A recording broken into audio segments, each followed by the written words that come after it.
আমি DVD, game, mobile এবং ল্যাপটপে শপে কাজ করি, এই কাজের মাধ্যমে ইনকামটা হালাল হবে কিনা? ইনকাম ইনশাআল্লাহ হালাল না হওয়া তো কারণ দেখি না। ঠিক আছে, ইনশাআল্লাহ। অনেক ভাইকে দেখা যায় লেবাসে সুন্নত পোশাক, কিন্তু তাদের পায়জামা গিরার নিচে। ওনাদেরকে বলে আবু বকর রাদিয়াল্লাহু আনহু নাকি এভাবে পড়তেন, এমনকি ওনাদের পাঞ্জাবিও কোনো কোনো সময় পায়ের গিরার নিচে চলে যায়। আসলে ইসলামী গিরার নিচে, গিরার উপরেই পড়া উচিত। আবু বকর রাদিয়াল্লাহু আনহুর পাঞ্জাবি যাইতো না, পায়জামাটা ঢিলা হওয়ার কারণে নিচে চলে যেত।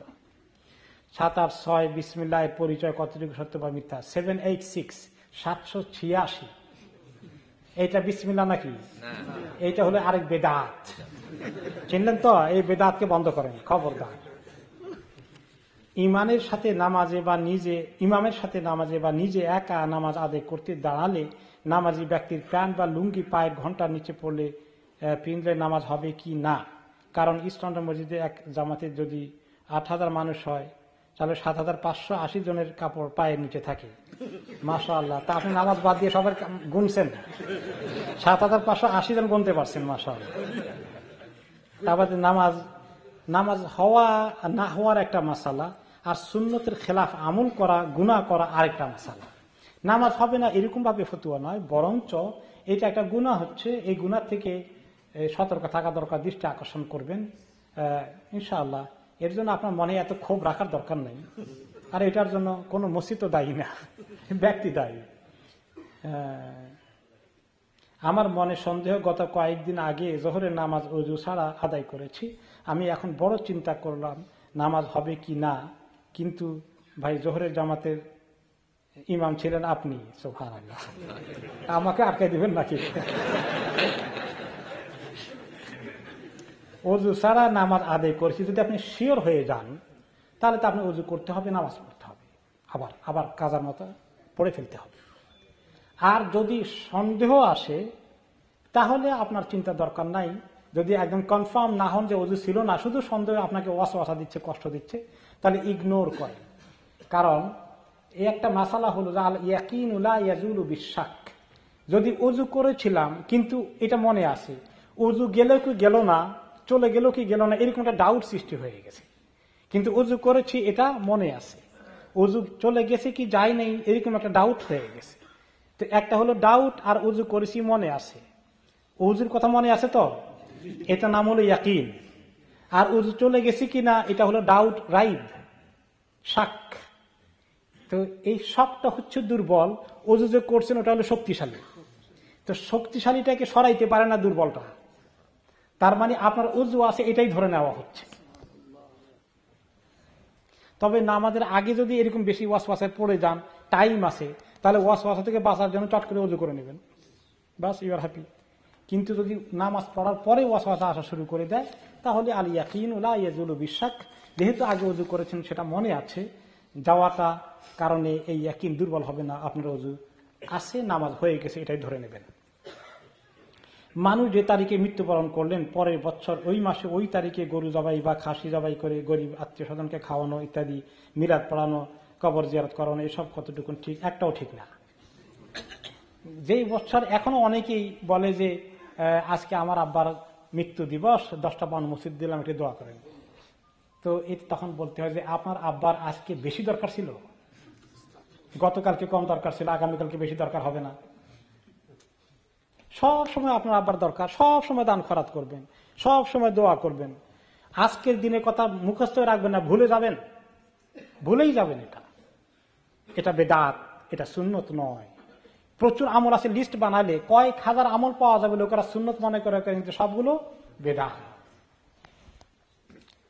ইসালে সওয়াব উপলক্ষে খতমে কোরআনের বিনিময়ে পারিশ্রমিক গ্রহণ করা সর্বসম্মতিক্রমে নাজায়েজ, কোরআনের আলোকে বলবেন কি?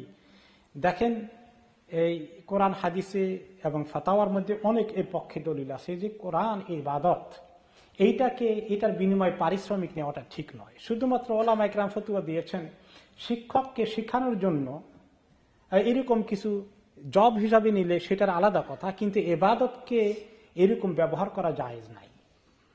কাজেই কোরআন খতম নিজেরা করবেন নিজেদের আত্মীয় স্বজনের জন্য, আর যদি অন্য কারোর জন্য করতে মনে চায় আপনি নিজ দায়িত্ব করবেন, এর বিনিময়ে কোনো পারিশ্রমিক পাওয়া যাবে, হাদিয়া তোহফা পাওয়া যাবে, এই নিয়ত করা ঠিক নয়। বিভিন্ন ব্র্যান্ডের ক্রিম নামে মধ্যে অ্যালকোহল থাকে, এগুলো কি হালাল, অথবা এগুলো দিয়ে নামাজ পড়লে নামাজ কি শুদ্ধ হবে? ক্রিমগুলোর মধ্যে সামান্য ছোট্ট নগণ্য পরিমাণ কিছু অ্যালকোহলিক ইনগ্রেডিয়েন্ট থাকে, এইটার ক্ষেত্রে পরিষ্কার হারাম এরকম ফতোয়া দেওয়া মুশকিল, কারণ এটা অনেক কেমিক্যাল ফর্মে গিয়ে এর অস্তিত্বটা বিনাশ হয়ে যায় অলমোস্ট। এরপরেও একটু শোভা সন্দেহ এসে যায়, এই জন্য সেফ হলো যেগুলো শোভা সন্দেহ আছে এগুলো ব্যবহার না করা। তবে কেউ যদি ব্যবহার করেন, না করলে তার অসুবিধা দেখা দেয়, নামাজ হবে না এরকম কোনো মাসালা নয়, নামাজ হয়ে যাবে। এরপরেও ন্যাচারালটা ব্যবহার করবেন। আমি জাইতুনের তেলের কথা সবসময় বলি, একটা হাদিস আছে, কুলুজ জাইতা ফাইন্নাহা মিন শাজারাতিন, কুলুজ জাইতা ওয়াদ্দাহিনু বিহি ফাইন্নাহা মিন শাজারাতিন মুবারাকা, যে তোমরা জাইতুনের তেল খাও আর এটা শরীরে লাগাও, এটা একটা পবিত্র গাছ থেকে, বরকতওয়ালা গাছ থেকে। কাজে আমি একসময় এই ক্রিম ট্রিম ব্যবহার করতাম, এই হাদিস পড়ার পর থেকে ওই জাইতুনের তেলে দিয়ে গেছি, দেখি যে মাশাআল্লাহ এটা থেকে মজা আর কোনোটার মধ্যে নাই, ন্যাচারাল জিনিস, বরকতের জিনিস। বিভিন্ন পুরুষের জন্য গোড়ালির নিচে প্যান্ট বা পায়জামা পরার হুকুম বলা হয়ে গেছে। ফজরের নামাজ সময় মতো আদায় করতে না পারলে সানরাইজের কতক্ষণ পর আদায় করা যাবে? সানরাইজ হওয়া সময়টা অপেক্ষা করা দরকার। এরপরে যদি আপনার তাড়াহুড়া না থাকে তাহলে লালিমা দূর হওয়ার জন্য অপেক্ষা করবেন। কিন্তু যদি আপনার তাড়াহুড়া থাকে তাহলে সানরাইজ হয়ে গেলেই আপনি পড়ে ফেলতে পারেন, জায়েজ আছে ফরজ নামাজ। নফলটা অবশ্য লালিমা শেষ হয়ে গেলে, উজ্জ্বল হয়ে গেলে পড়তে হয়, কিন্তু ফরজটা সানরাইজ সূর্য উঠে গেলেই পড়া যায়। মুসলমান পুরুষ কি অন্য ধর্মের নারীকে বিয়ে করতে পারবে, এবং পারলে তাতে কি কোনো শর্ত আছে? মুসলমান পুরুষরা শুধুমাত্র ইহুদি অথবা খ্রিস্টান কোনো প্র্যাকটিসিং মহিলাকে বিবাহ করতে পারে, যদি ওই মহিলা ওই সময় তার নিজের জীবনের আখলাকের ব্যাপারে সচেতন থাকে এবং কোনো গুনায় লিপ্ত না হয়ে থাকে ওই সময়। কিন্তু তারপরে এটা খুব উৎসাহের বিষয় নয়, কারণ হচ্ছে দেশ, পরিবেশ, কনটেক্সট, এগুলো অনেক কিছু এখানে চিন্তা করতে হবে। একজন খ্রিস্টানকে একজন ইহুদিকে কেউ বিয়ে শাদী করলো, 2-4টা বাচ্চা কাচ্চা হয়ে গেল, পরে বিয়েটা ভেঙে গেল, বাচ্চা ক্ষেত্রগুলো এখন কে পাবে? তাহলে আপনার ঔরজাত সন্তান কি হয়ে গেল? খ্রিস্টান ইহুদি হয়ে গেল। তাহলে এই কাজ কি খুব ফজিলতের কাজ হবে? মোটেই না। ঠিক তেমনি আবার এখন যদি সে একসঙ্গে থাকেও, সে নাও হয়ে যায়, কিন্তু আপনি পড়বেন নামাজ, আর সে যাবে যদি যায় চার্চে, আর সে যদি এরকম তার অনিসলামিক কালচার প্র্যাকটিস করতে থাকে, তাহলে আপনার ছেলে মেয়েগুলোর জন্য ক্ষতির সম্ভাবনা আছে কিনা? আছে। এই জন্য এটা খুব রিস্কি বিষয়। পানির সুবিধা থাকা সত্ত্বেও প্রস্রাব করার পর ভালোভাবে টিস্যু ব্যবহার করলে সেটা যথেষ্ট হবে কি না? হয়ে যাবে। নবী করিম সাল্লাল্লাহু আলাইহি ওয়াসাল্লাম যখন কখনো কখনো পানি ব্যবহার করেছেন, কখনো কখনো করেন নাই, পাথরের কুলুক দ্বারাই ক্লিন হয়ে গেছেন অনেক কেসে। আবার কোনো কোনো সময় দুইটাই ব্যবহার করেছেন। আবার কোনো সময় শুধু পানি ব্যবহার যদি করতে হয় সেটাও কনসিডারেবল আছে, তিনটাই জায়েজ আছে। তাহলে তবে যদি উত্তম হলো পানি এবং টিস্যু দুইটা একসঙ্গে যদি থাকে, তাহলে আপনি মোর ক্লিন, এটা আরো ভালো। অনেক জায়গায় যখন পানি থাকে না বা পানি ব্যবহার করা হয়নি, লোকেরা মনে করে টিস্যুই আমি ব্যবহার করেছি, আমার তো শরীরও পাক নাই, কাপড়ও পাক নাই, নামাজও হবে না। বাস কি সুন্দর সুযোগ নামাজ কাজা করার জন্য। এটা একটা ধোঁকা। পানি নাই, আপনি জাস্ট কেয়ারফুলি টিস্যু ব্যবহার করবেন, ইনশাআল্লাহ এই টিস্যুর কারণে আপনার কাপড়ও পাক আছে, শরীরও পাক আছে, নামাজ পড়বেন, নামাজ কাজা করবেন না। এটা বিরাট মিস্টেক করে অনেকে। বাংলাদেশ সব বিশ্বের অন্যান্য দেশের মুসলমানদের উপর যে নির্যাতন চলছে সেটা খুবই হৃদয় বিদারক। অধিকাংশ ক্ষেত্রে কোন ধরনের প্রতিরোধ ছাড়া নিরীহ মুসলমানরা তাদের জীবনের সবচেয়ে প্রিয় বস্তু বিলিয়ে দিচ্ছে। যারা অন্যায়ভাবে ক্ষমতা থাকার জন্য ইত্যাদি চালাচ্ছে তাদের বিরুদ্ধে এটা তো চেষ্টা তো করবেন তৌফিক অনুযায়ী। জালিমের মোকাবিলা করার জন্য জালিমের কাছে থাকে সারা দুনিয়ার শক্তি, সমস্ত বাহিনী। এখন নিরাশ্রয় মানুষ কিভাবে মোকাবিলা করবে? আল্লাহ তাআলার কাছে ফরিয়াদ করা দরকার। আর যতটুকু নিজেদের সুযোগ পাওয়া যায় প্রতিবাদ করা ততটুকুনি করতে হবে। এর চেয়ে বেশি আর অগ্রসর হয়ে গেলে রক্তের গঙ্গা তো আরো বেশি হবে। এই জন্য আল্লাহ তাআলার কাছে বেশি করে দোয়া করা। আল্লাহ তাআলার কাছে দোয়ার যে কত দাম আছে, চোখের পানি যে কত দাম আছে, আমরা বেশি করে বলতে থাকি। আল্লাহ রাব্বুল আলামিন যেন মুসলিমদের পক্ষে আল্লাহ তাআলা সাহায্য নাজিল করেন, জালিমদেরকে যেন আল্লাহ তাআলা তাদের কপালে হেদায়েত থাকলে তাদেরকে বুঝার তৌফিক দান করেন। তা না হলে তাদের জন্য দোয়া করতে হবে, আল্লাহুম্মা ইন্না নাজআলুকা ফি নুহুরিহিম ওয়া নাউযু বিকা মিন শুরুরিহিম। আল্লাহ তাদের গর্দানের, জালিমদের গর্দানের দায়িত্ব আপনার কাছে দিলাম, আর তাদের শারারত থেকে আল্লাহ আমরা আপনার কাছে পানা চাই। আমি কাউন্সিলের ফ্ল্যাটে থাকি এবং স্বল্প বেতনে কাজ করি। আমার প্রশ্ন হচ্ছে, আমি এমন অবস্থায় কোন কোটিপতির মেয়েকে বা আমার চেয়ে ধনী পরিবারে কোন মেয়েকে বিয়ের আলাপ দিতে পারি কিনা, জায়েজ আছে কিনা? না জায়েজ না, জায়েজ আছে তারা যদি মেহেরবানি করে বিয়ে দেন আর কি। তবে দেখতে হবে আপনি পরে সামলাইতে পারবেন কিনা। তো এর মধ্যে রিস্কও আছে, সবটা হিসাব করে দেখতে হবে। সাকরাতের হালাতে মুমূর্ষ ব্যক্তির মুখে পানি দেওয়া যাবে কিনা? হ্যাঁ, পানি দিতে পারেন, কারণ ওই সময় গলা শুকিয়ে যায়। একটু হালকা অল্প পানি দিলে হবে, অনেকগুলো ঢেলে দেওয়া দরকার নাই, একটু হালকা পানি দেওয়াটা ভালো। এক ব্যক্তির 36 বিঘা ধান্য জমি আছে, তাদের কোন রকম সংসার চলছে, এই ধান্য জমি বিক্রি করে তার হজ করা দরকার কিনা, তার উপর হজ ফরজ হবে কিনা? না, ধানের জমি বিক্রি করে হজ করা ফরজ না, যেটা তার সংসার চলে। যদি এমন হয়, এখন 36 বিঘা ক্ষেতের দ্বারা কতগুলো ধান পান, এগুলো বিক্রি করে ফেললে তার আবার খোরপোশের অভাব হবে কিনা এটাও দেখতে হবে। সোজা কথা, ক্যাশ পয়সা থাকলেই মেইনলি হজ ফরজ হবে আর কি। তবে যদি এত জমি থাকে যে বেকার পড়ে আছে, তার মানে তার প্রয়োজনের চেয়ে 10 গুণ 100 গুণ বেশি আছে, তখন অবশ্য এটা একটা প্রশ্ন চলে আসতে পারে। আল্লাহ নবী তিনি কি জানতেন তিনি নবী হবেন? তিনি নবুয়ত এর ওনার প্রথম ওহী আসার আগে তিনি নিজের জীবনেও জানেন নাই।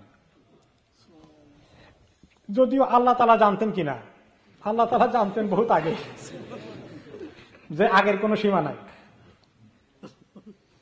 এই জন্য একটা হাদিসে তিনি বলেন যে আমি তখনও নবী যখন আদম মুনতাজিলুন ফি তিনিহি, আদম যখন মাটি দিয়া আল্লাহ বানাইতেছেন কেবল, তখনও আমি নবী।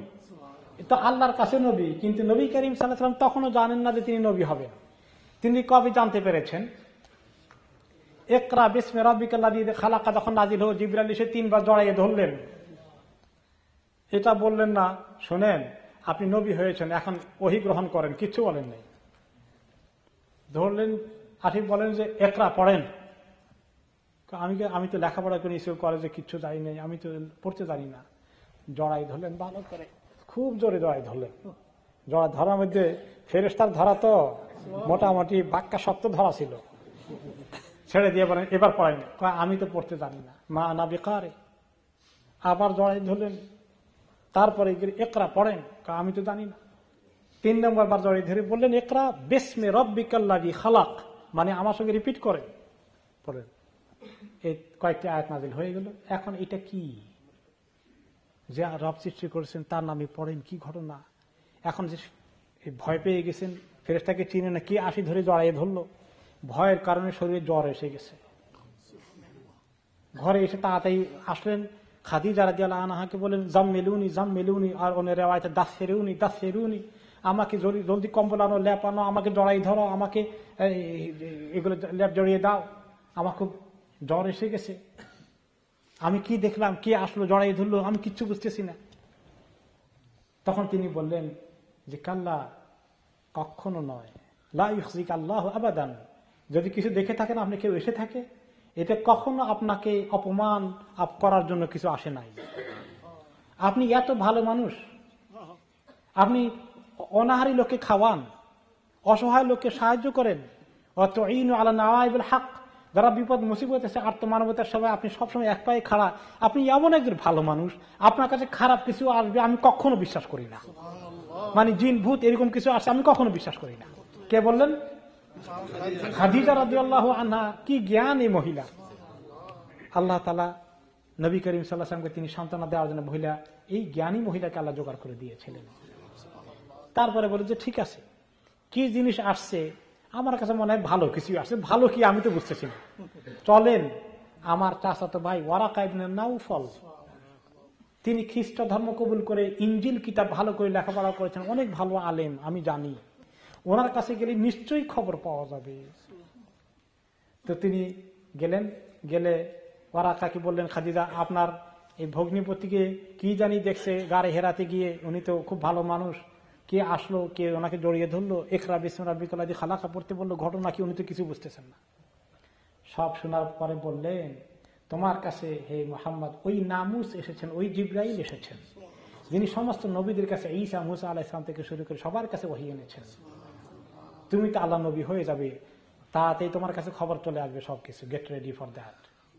আর নবুয়তের দায়িত্ব অনেক কঠিন দায়িত্ব।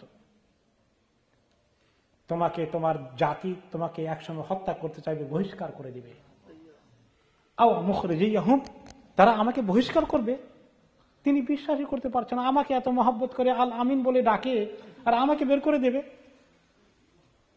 হ্যাঁ তাই, তুমি আশ্চর্য হয়ে গেছো। যারাই এই হক দিনের কাজ করে তাদের উপরে সমাজের যারা সুবিধাভোগ শ্রেণী তারা তাদের উপরে চড়াও হয়ে যায়, তাদেরকে বরদাস্ত করে না। সকল যুগে এটা ঘটে, তাই না? তারপরে তিনি আফসোস করে বললেন, লাইতারি যাবা, আহারে যখন তোমার কওম তোমার বিরুদ্ধে যুদ্ধ করবে, তোমাকে বহিষ্কার করবে, তোমাকে কষ্ট দিবে, ওই সময় আমি যদি জওয়ান হতে পারতাম, যুবক থাকতাম, তাহলে আমি তোমার সাহায্যের জন্য এগিয়ে যেতাম। তার কিছুদিন পরে ওয়ারাকা ইবনে নাওফল ইন্তেকাল করে ফেলেছেন। তখনও নবী করিম সাল্লাল্লাহু আলাইহি ওয়াসাল্লামের উপরে দাওয়াত দেওয়ার দায়িত্ব আসে নাই, বলা হয় নাই যে আপনি নবী এবং রাসূল হয়ে গেছেন, আপনাকে অ্যাপয়েন্টমেন্ট দেওয়া হয়েছে, কোনো অ্যাপয়েন্টমেন্ট লেটার আসে নাই। তাহলে তিনি যে নবী হবেন এই খবর কোথায় পেলেন? এই ওয়ারাকা ইবনে নাওফলের কাছে শুনলেন। এরপরে আল্লাহ তাআলা আয়াত নাযিল করেন, ইয়া আইয়ুহাল মুদ্দাসসির। বেশ লম্বা সময় গেছে এর ফাঁকে দিয়ে, আর আয়াত আসে নাই, আর ওহী আসে নাই। ইয়া আইয়ুহাল মুদ্দাসসির কুম ফাআনজির, ও ল্যাব গায়ে দিয়ে শুয়ে আছেন যিনি, উঠেন জলদি করে, আপনাকে তো অ্যাপয়েন্টমেন্ট দেওয়া হয়েছে। ফাআনজির, লোকদেরকে সতর্ক করেন, দিনের দাওয়াত পৌঁছায় দেন। ওয়া আনজির আশিরাতাকাল আকরাবিন, আগে আপনার নিকটস্থ লোকদেরকে, আপনার গোষ্ঠীর লোকদেরকে আগে দাওয়াত দেন। তাহলে তখন তিনি জানলেন যে তিনি নবী হয়েছেন। আমি ইস্টলন্ডন মসজিদে, ইস্টলন্ডন বাস করি, কোনো কোনো সময় ইস্টলন্ডন মসজিদে এসে জামাতে নামাজ পড়তে পারিনি। মসজিদের স্পিকার আমার বাসায় আসে। এই স্পিকারের নামাজ শুনে জামাতে নামাজ আদায় করলে আমার নামাজ হবে কি? সুবহানাল্লাহ। মক্কা শরীফের নামাজ টিভিতে আসে, তো কি কর, নামাজ দাঁড়িয়ে যাবেন নাকি? হবে না, আপনি মসজিদে আসতে হবে। মসজিদে যদি জায়গা না হয়, মসজিদের বাইরে এক্সটেনশন আরো 3 মাইলও যায়, তাতে এই এক্সটেনশনে আপনি থাকতে পারবেন, কিন্তু এক্সটেনশনের বাইরে আপনার ঘরে বসে হবে না। অজুতে মাথা মসে, এটা এখন থাকার, মাথায় মসে, মাথার আংশিক করলে বা পূর্ণ মাথা মসে করলে কোনটা সহি হবে? পূর্ণ মাথা করলে সুন্নত আদায় হয়ে যায়, 4 ভাগের 1 ভাগ করলেও মাথা মসে আদায় হয়ে যায়, তো পুরোটা করাটাই সুন্নত। আজকে এখানে শেষ করি, ঠিক আছে?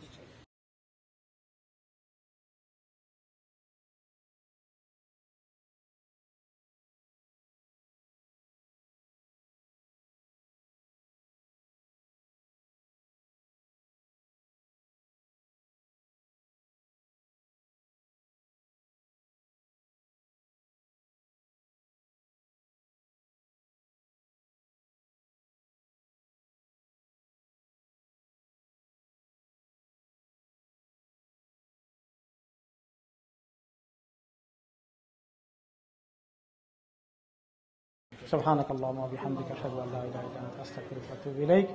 اللهم آتنا من الدنيا حسنة وفي الآخرة حسنة وقنا عذاب النار.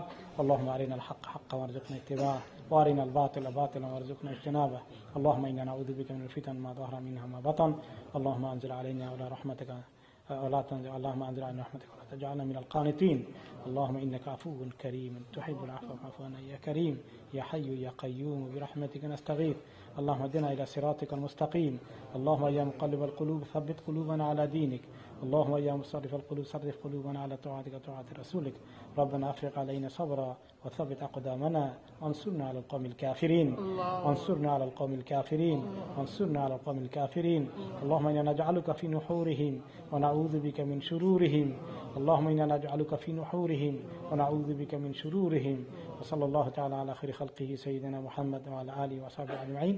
والسلام عليكم ورحمة الله.